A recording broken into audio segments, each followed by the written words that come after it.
அண்மைச் செய்தி.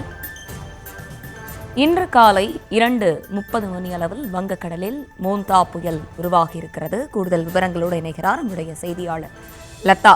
லதா, வணக்கம். விவரங்களை வழங்கலாம். வணக்கம்.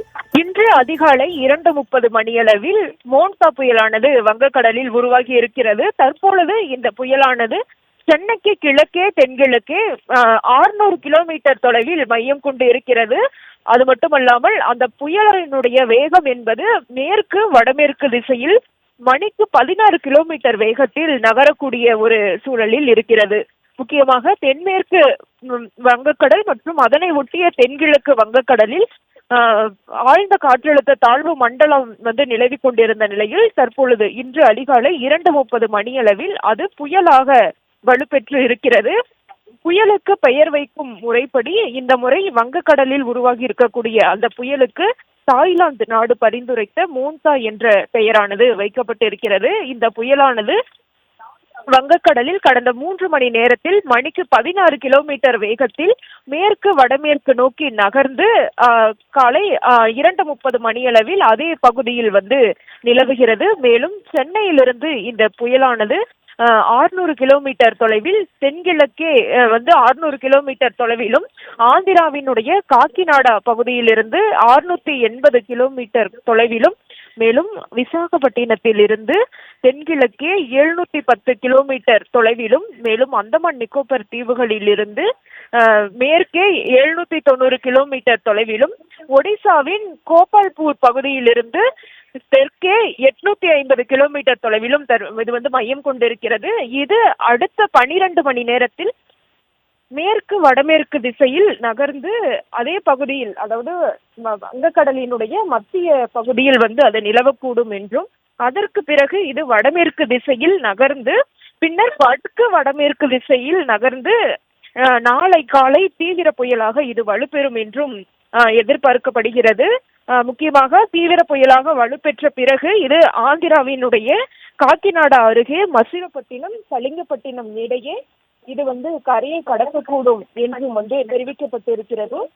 அப்படி கரையை கடக்கும் பொழுது இது தீவிர புயலாக வலுப்பெறும், தீவிர புயலாகவே இது கரையை கடக்கும் என்றும், மேலும் மணிக்கு 90 முதல் 100 கிலோமீட்டர் வேகத்திலும் இடையிடையே 110 கிலோமீட்டர் வேகத்திலும் கரையை கடக்கும் பொழுது அந்த காற்றினுடைய வேகம் என்பது இருக்கும் என்றும் தெரிவிக்கப்பட்டிருக்கிறது. இந்த புயலை பொறுத்த வரைக்கும் தமிழகத்திற்கான மழை என்பது வட மாவட்டங்களில் ஒரு நல்ல மழையை எதிர்பார்க்கலாம். ஏனென்றால் இது ஆந்திர கடற்கரையை நோக்கி நகர்ந்து அந்த பகுதி காக்கிநாடா அருகேதான் இதுக்கு கரையை கடக்க இருக்கிறது. எனவே அந்த பகுதியில் பாதிப்பு அதிகமாக இருக்கக்கூடும். ஏனென்றால் தீவிர புயலாகவே கரையை கடக்கும் என்று வானிலை ஆய்வு மையம் அறிவித்திருக்கும் நிலையில் அந்த பகுதியில் அதற்கேற்ற வகையில் பாதிப்பு என்பது இருக்கும் என்று சொல்லப்பட்டிருக்கிறது. அதே போல தமிழகத்தை பொறுத்த வரைக்கும் சென்னை, திருவள்ளூர், செங்கல்பட்டு உள்ளிட்ட அந்த வட மாவட்டங்களில் மழைக்கான வாய்ப்பு என்பது இருக்கும் என்று சொல்லப்பட்டிருக்கிறது. மேலும் இன்றைய தினம் கூட சென்னைக்கு மிக கனமழைக்கான ஆரஞ்ச் அலர்ட் கொடுக்கப்பட்டிருக்கிறது. மேலும் நாளைய தினம், அதாவது புயல் கரையை கடக்கக்கூடிய அந்த தினத்தில் திருவள்ளூர் மாவட்டத்திற்கு மிக கனமழைக்கான ஆரஞ்ச் அலர்ட் ஆனது கொடுக்கப்பட்டிருக்கிறது. எனவே இந்த மோன்தா புயலை பொறுத்த வரைக்கும் ஆந்திராவை நோக்கி நகர்ந்து ஆந்திராவில் கரையை கடந்தாலும் கூட, அந்த கண் பகுதி என்பது கரையை கடந்த ஆந்திராவில் கரையை கடந்தாலும் கூட தமிழகத்தில் அந்த மழை பொழிவுக்கான சாதகமான சூழல் இருக்கிறது. ஏனென்றால் அந்த புயலினுடைய வெளிவட்ட காற்றினுடைய வேகம் காரணமாக, திசையின் காரணமாக தமிழகத்தினுடைய வட மாவட்டங்களில் அந்த மழை பொழிவு என்பது இருக்கும் என்று